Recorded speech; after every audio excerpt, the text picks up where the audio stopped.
Welcome to Navigating the Customer Experience. Want to improve your organization's customer service? Looking for insider tips to knock your customer socks off? Then you're in the right place. Here's your host, Yannick Grant. Welcome to Navigating the Customer Experience. On today's episode, our guest is Eric Melchor. Eric is a mediocre tennis player, Texas expat living in Romania, and partnerships and evangelist for OptiMonk. With over 600 five-star review and powering more than 30,000 brands, our mission is to empower the average online business with Amazon-like personalization superpowers. How? By giving brands the power to use AI to create better headlines, product descriptions, and run A/B tests to tailor the product page and shopping experience on autopilot, thus saving you hundreds of manual hours while your conversions increase in the process. So without further delay, sit back, plug your earphones in, and let's jump right into this conversation with Eric. Eric, welcome. Yannick, what a wonderful introduction. But what makes that introduction so special is really your voice. You've got one of the nicest tones of voice I think I've ever heard. Really? Oh, thank you so much. So Eric, could you share with our listeners a little bit about your journey? We always like to hear from our guests in their own words, a little bit about how they got to where they are today. Yeah, prior to moving to Romania about 3 years ago, I held director level marketing and CX customer experience positions for publicly traded companies in Houston, Texas. And I really loved what I was doing, and I got to manage large teams and large budgets. But then when I decided to move to Romania with my family, I wanted to start in a new industry, and so I got into tech and SaaS, and complete shifts of big corporate America, moving into the startup world where I was working with companies that had maybe around a dozen employees, and I was wearing multiple hats. So complete way of different way of looking at marketing and how you approach things, from a customer experience perspective. So I've enjoyed it. It's been a fantastic journey so far, but I'm definitely a lot busier now than when I was working for the larger companies and I had bigger teams that could manage multiple things. All right. So your bio says that you are the partnerships and evangelist for OptiMonk. Could you share with our listeners what is OptiMonk and what does OptiMonk do?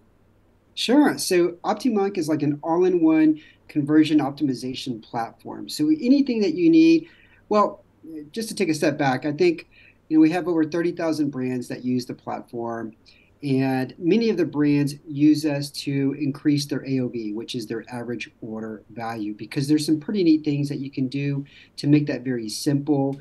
And there's other things that you can do as well, like grow your email subscriber list and reduce cart abandons. But increasing your AOV is something that a lot of brands use us for.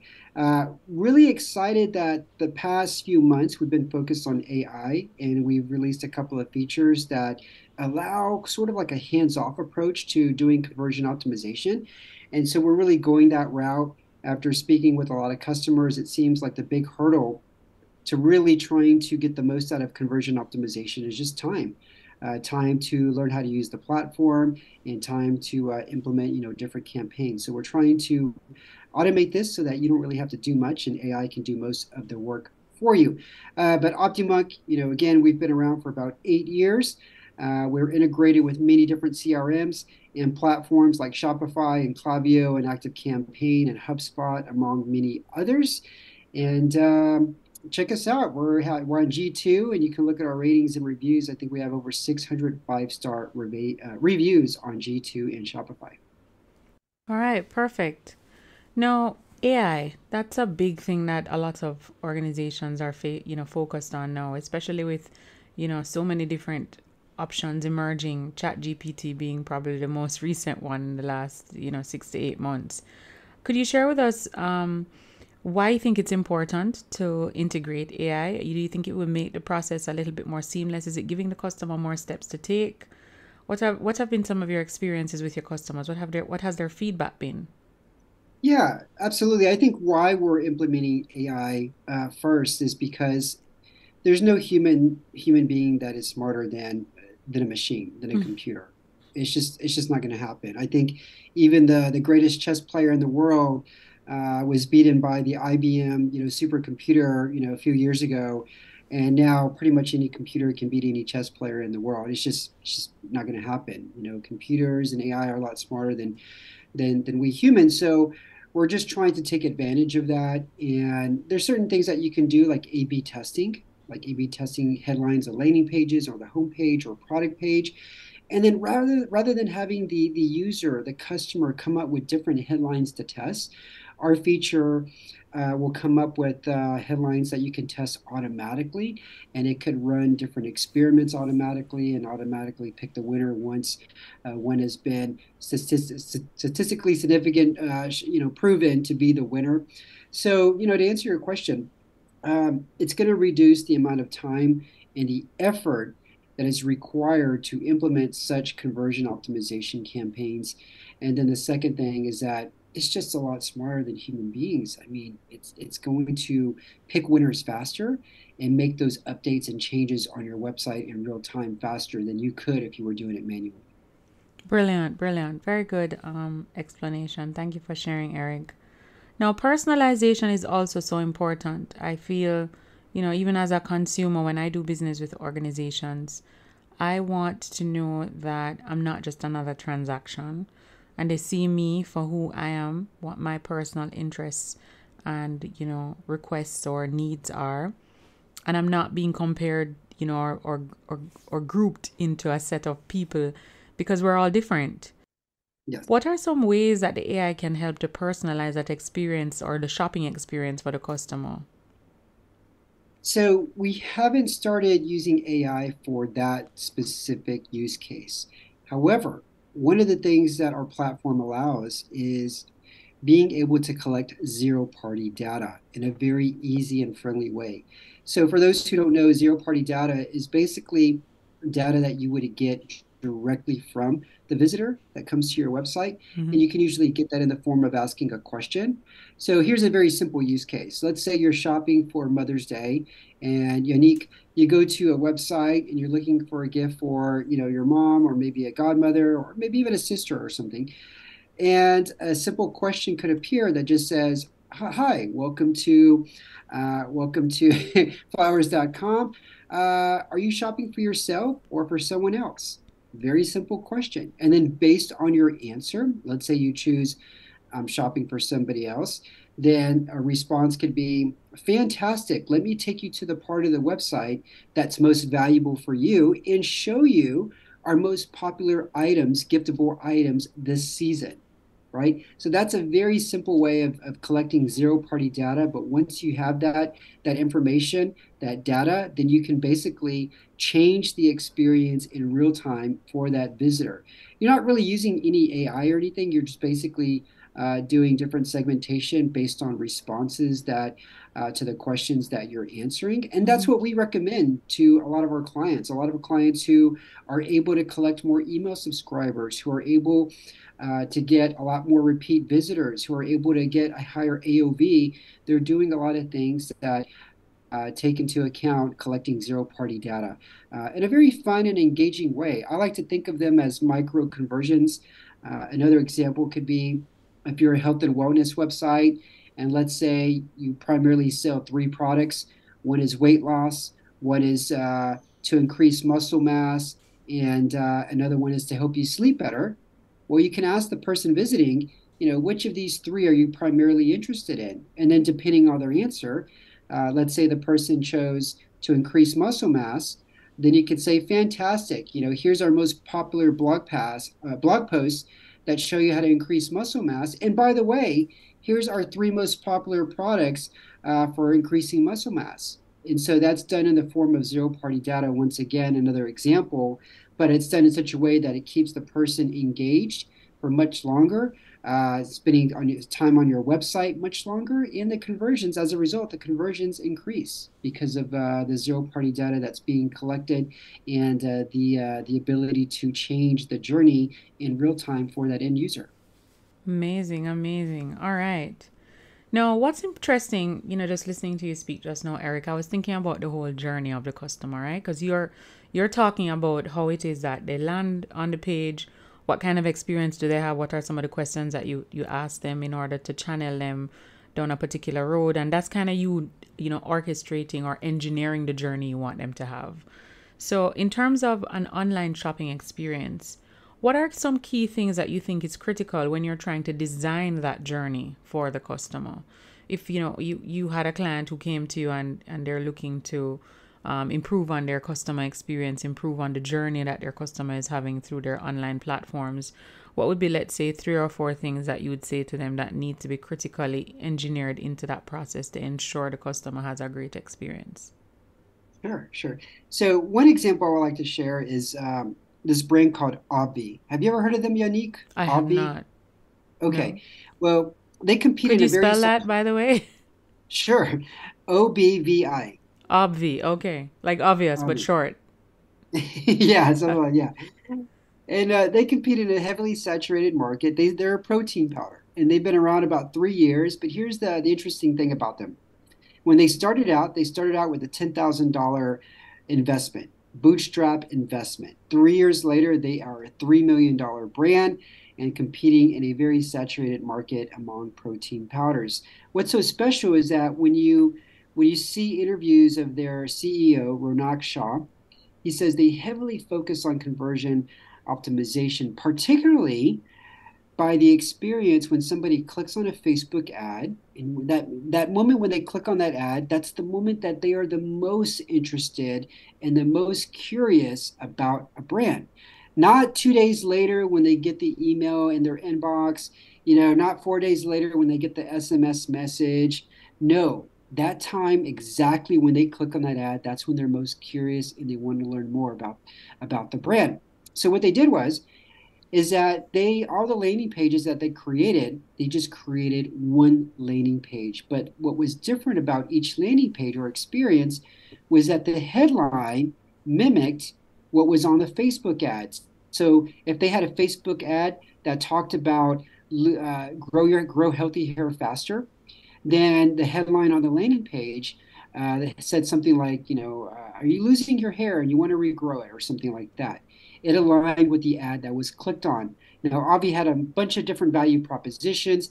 They had other ads that said something like the best, tasting collagen protein. Once that ad was clicked on, they went to the same landing page, but the website was able to recognize the Facebook ad because of the UTM parameters. I don't want to get too technical there, but because it recognized the ad, the headline on that landing page changed to mimic what was the main copy on the Facebook ad, even though it was the same landing page. So they were able to do this very easily without having to create duplicate landing pages, something I used to do as a marketer back in the day. And they were able to scale Facebook ads, which is really unheard of the past couple of years because of the iOS 14 upgrades and updates and things like that. But they were able to do it very efficiently and scale that way through Facebook because they were able to mimic the headline on the landing pages with their advertising campaigns on Facebook. So that's one example I like to share, something that all the brands should be doing.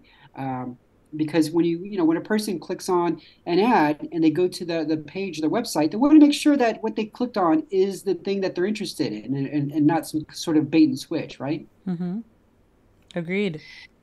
Yeah, yeah, absolutely. So I think that's one tactic. Another tactic is average order value. I think that's something that every brand should really focus on, especially if you're seeing cost per acquisitions, anywhere around $20. If you're seeing a high cost per acquisition, then definitely you should have an average order value somewhere of at least $70, $80 plus. And within the platform, we make it super easy to be able to increase your AOV. You can do things very easily, like add shipping thresholds. So depending on the value that's in the shopping cart, let's say you provide free shipping for orders that are more than $75, and somebody puts something in there that equals $50, then there could be a little message that appears in a horizontal bar on the website, like on every page, and it just says something like, spend $25 more and you get free shipping. And I think that's a very easy tactic that works for a lot of brands, and they're able to utilize that and get increase their AOV that way. So that's a second tactic. And then a third one I like is around global visitors. So Mm-hmm. the global visitors, I think Shopify released a study a few weeks ago, and the market was almost, I want to say, like something outrageous. It was in the billion-dollar market. It's going to continue to increase. And if you're a website that gets more than 20% of your visitors internationally, then you should be creating a personalized experience for those visitors. So unique, here's one example. If I go to a retailer in the US by the name of Woodhouse Clothing, and I'm based here in Romania, Mm-hmm. and I go to their website, there's a little message that will appear that says, "Hi, we ship to Romania. All prices include taxes. You can shop in your local currency, which is Romanian lei, and all orders are free shipping if you spend more than like 200 lei or something like that."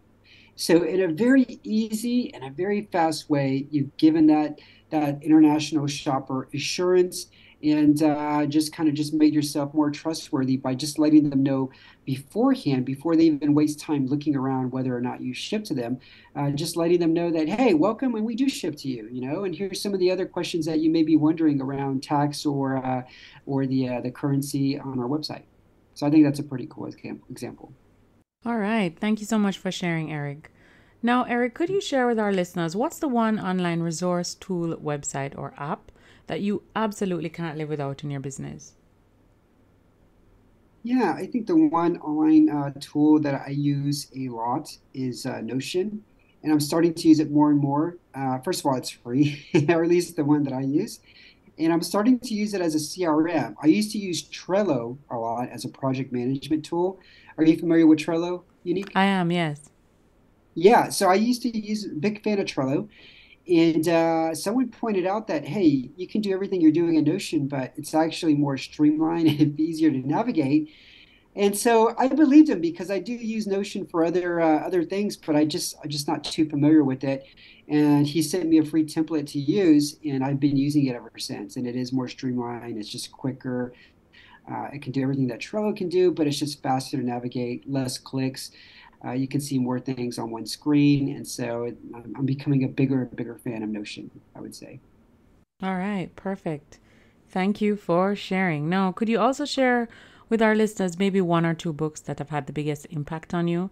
It could be a book that you read a very long time ago, or even one that you've read recently. I think one book that I read recently is called Alchemy by Rory Sutherland. He is actually, have you ever heard of the agency called Ogilvy? I think so, yeah. Yeah, so he's the vice chairman of Ogilvy and really smart guy. I saw him speak live and I got his book, and it's so fascinating because the whole premise of the book is that there's a lot of answers to solutions that are unorthodox, that are a bit crazy. But we don't spend enough time trying to think of what those crazy solutions are because we've been programmed to think logically. And also, when you're in big companies, you can't show up to a meeting and like pitch, this outrageous idea because you're afraid of, the repercussions and maybe being let go, right? So you're always trying to think of what the logical solution is to problems. But he has a number of good examples. For example, is nobody was banging on the door asking for an expensive, sexy looking vacuum. But look at Dyson. And I thought there's a lot of examples like that he gives, and it's just a really interesting book, and it's helping me to think in different ways rather than trying to think of like what's the most logical solution. All right. All right. Thank you so much for sharing. So, we will have the links to those in the show notes of this episode. Now, Eric, can you share with our listeners what's the one thing that's going on in your life right now that you're really excited about? Either something you're working on to develop yourself or your people. Yeah, I think the one thing right now, obviously for OptiMonk, we have the AI functionality and features that are coming down the road. Pretty excited about that, not just for our customers, but also future people who want to try our platform. Personally, the other thing I'm pretty excited about is on the side, I am launching a new service for companies that are based here in Europe, where they have a tough time that are trying to reach their audience, especially if they're tech companies. And the past 3 years, I've been building, I guess you would say, an audience with the podcast that I host. And I interview European startup founders. And because of that, I've been able to grow my network. among people in the startup scene. So the service is basically combining sponsorship opportunities with my podcast, my newsletter, and then also in-person events. And so every now and then I like to host in-person cocktail party slash networking events. And people that attend, they really enjoy them. They say they're a lot of fun. I like to have a lot of fun with them. I have icebreakers. I like to make sure that everybody has a great time. And so in that in-person event, the sponsor will have a chance to have a live short, one-to-one interview with me in front of everybody there. So it's another great way if their audience is also tech entrepreneurs and tech startups, then it's a great way that they can get their brand in front of a live audience. So that's what I'm pretty excited about, and I've been focused on, I would say, the past couple of weeks. Okay. All right. Thank you for sharing. Now, Yeah. Eric, can you tell our listeners where they can find you online? They've listened to this episode and they're quite intrigued with OptiMonk and also you as as an intriguing individual that they'd like to tap into and maybe even connect with. Where's the best place that they can find you online? I'm pretty active on LinkedIn. So Mm-hmm. LinkedIn, Eric Melkor, that's the best place they can find me. And my podcast is Innovators Can Laugh. All right. So I did remember reading a little bit about your podcast before when I was reading the bio, and I didn't get a chance to ask you about that. Could you share a little bit about your podcast? What it's about, where does the podcast live? Is it available on most podcasts, if all platforms? And who are some of the insightful people you interview, like who I'm having this awesome interview with you now? Yeah, no, it is available on all the major platforms like Spotify and Apple. Mm-hmm. I like to think of the show as the Tonight Show, but for entrepreneurial related podcasts. It's like a casual coffee-like chat with the startup founder, but the audience feels like they're just hanging out with the host and the guests. I try to make it just very lighthearted and witty. We share the ups and downs of the startup founders, entrepreneurial journey, but we also like to have some laughs during the conversation. And so, if I would say pretty recently, if I recorded an episode and if I re-listened to it and didn't think it was that funny, then I'm just not airing it. So that's how focused I am in trying for the show to live up to its name. Some of the guests that have been so funny, a recent one not too long ago was Valentine Radu. I want to say it was episode 99. And that one almost had me crying because his his story was just so funny, and all the crazy things he did just to hustle when he was younger and make a dollar. But there's a lot that anybody can learn from him. But he's just a good storyteller too, and quite funny. Okay. So that's the Innovators Can Laugh podcast. Just want to reiterate that to our listeners. Feel free to tap into that as a free resource that Eric has been gracious, like myself, to have a podcast and share all of these great insights with you as our listeners. Perfect. Thank you for sharing, Eric. Now, My Eric, pleasure. before we wrap our episodes up, could you share with us if you have a quote or a saying that during times of adversity or challenge, you'll tend to revert to this quote if for any reason at all you get derailed? Yeah, the one quote that I always revert to is life shrinks or expands in proportion to one's courage. And whenever I'm on the fence about something or unsure about something, I always kind of revert to that quote. And I think the person it's by oh God, I can't remember. But anyway, that's my favorite quote. Unique. Have you ever heard that one before? I've never heard it, but I like it. I like it. It kind of reminds me of some of Brene Brown's quotes. Yeah, yeah. Nice. Okay. All right. So we will have that quote in the show notes of this episode. And I'm sure when our editor is doing the research, she'll probably be able to find the author of the quote. Thank you for sharing, Eric. Now, just want to thank you again, Eric, for taking time out of your very busy schedule. What time is it there in Romania? 7:30 p.m. Yeah, so you're here with us at night. You could be with your family having dinner, playing cards, doing something way more fun, I'm sure, than talking to me about customer experience. But we are truly grateful that you took the time out of your busy schedule to hop on this podcast and have this conversation with us. And we really learned a lot about AI and of course your organization OptiMonk and different ways that we can look for opportunities to personalize the experience for the customers, as well as engineering the customer journey in such a way that it makes it seamless and frictionless and just a better experience that at the end of it, the customer would want to do business with that organization again. So thank you for sharing that. I'm sure our listeners gained a great amount of knowledge and value from our conversation. Thank you for having me on the show, Unique. It's been a big pleasure. All right. Just want to remind our listeners that you can hop on Facebook and join our private Facebook group, Navigating the Customer Experience Community. And feel free to follow us on Twitter at NavigatingCX. Until next time, I'm your host, Unique Grant. Thanks for listening. For more awesome resources to take your customer service game to another level, head over to navigatingthecustomerexperience.com. See you next time.